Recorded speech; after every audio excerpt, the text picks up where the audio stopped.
300 வருஷத்துக்கு முன்னாடி பழனி கோயில் பண்டாரங்களால பூஜிக்கப்பட்ட இடம். அது சைவ பண்டாரங்கள்னு பேரு.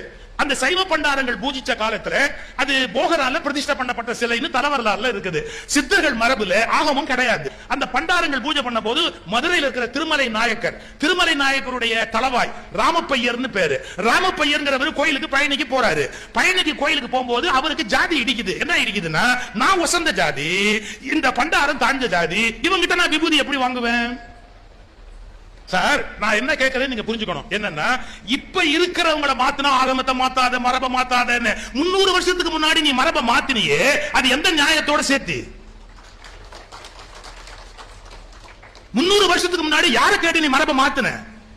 அது பண்டாரம் பூஜை பண்ணிட்டு இருந்த கோயில். அந்த பண்டார பூஜை பண்ண கோயில பண்டாரத்தை வெளியேற்றிட்டு நீ வேற 5 பேரை கொண்டாந்து உள்ள போட்ட. நான் எது பேசினாலும் ஆதாரம் இல்லாம பேச மாட்டேன். செப்பு சாசனம் பழனி கோயில் இருக்குது. செப்பு சாசனத்துக்கு காப்பி என் செல்போன்லயே இருக்குது. செப்பு சாசனத்துக்கு காப்பி என் செல்போன்ல இருக்குது. வேணா என் Facebookல போடுற யாராவது எடுத்து படிச்சுங்க. ராமப்பையன் என்பவர், அந்த கல்வெட்டு ரொம்ப வித்தியாசமா இருக்கும். பெருசா போட்டு இப்படிப்பட்ட ராஜகேசரியும் ராஜவாகிய ஒரு 6 வரி யாருக்கு? திருமலை நாயக்கருக்கு. அப்படிப்பட்ட திருமலை நாயக்கனுடைய தலவாகிய மகாஸ்ரீ ஸ்ரீ ராமப்பையன் எழுதி கொடுத்தது அப்படின்னு போட்டிருக்குது. 300 வருஷத்துக்கு முன்னாடி பாவம் பண்டாரம் பூஜை பண்ணிட்டு இருந்தவங்க எல்லாம் கோயிலை விட்டு வெளியே தட்டிட்டு நீ வேற ஆள உள்ள கூட 5 பேரை போட்ட. இப்ப என் கேள்வி என்ன தெரியுமா? இப்ப 2 பேரை கவர்மெண்ட் போட்டா நீ கோர்ட்டுக்கு போற, ஜட்ஜி பதறாரு, உடனே அந்த 2 பேரை வெளியே தள்ளி இந்த 2 பேரை உடனே அப்பாயிண்ட் பண்ணுங்கற, மரபை மாத்தாதேங்கற, ஆகமத்தை மாத்தாதேங்கற.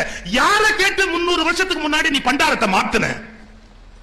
யாரை கேட்டு பண்டாரங்களை விலைக்கிட்டு அந்த இடத்துல வேற ஜாதிக்காரனை கொண்டாந்து நீ பூஜைக்கு போட்ட? அந்த அத்தாரிட்டி உனக்கு யார் கொடுத்தா? அப்ப என்ன அர்த்தம் அப்படின்னு கேட்டா, இந்த உலகத்தில் தமிழனை யார் வேண்டுமானாலும் விலக்கி விட முடியும், ஆனால் மற்றவர்களை யாரும் விலக்க முடியாது என்கிற ஒரு வர்ண பேதம் இந்த நாட்டில் கொடுமையாக நிலவிக் கொண்டிருக்கிறது. சும்மா எதுக்கட்டாலும் ஆகமா ஆகமா. ஆகமம்னா உங்க சௌரியத்துக்கு மட்டும்தான் ஆகமமா? மற்ற இடத்துல எல்லாம் ஆகமத்தை பார்க்க மாட்டீங்களா? இது என்ன தர்மத்தோட சேர்த்து 5 பேர் வாழ்க்கையை கெடுத்தீங்களே. அங்க பூஜை பண்ணிட்டு இருந்த 24 பண்டாரத்தை விரட்டி அடிச்சீங்களே.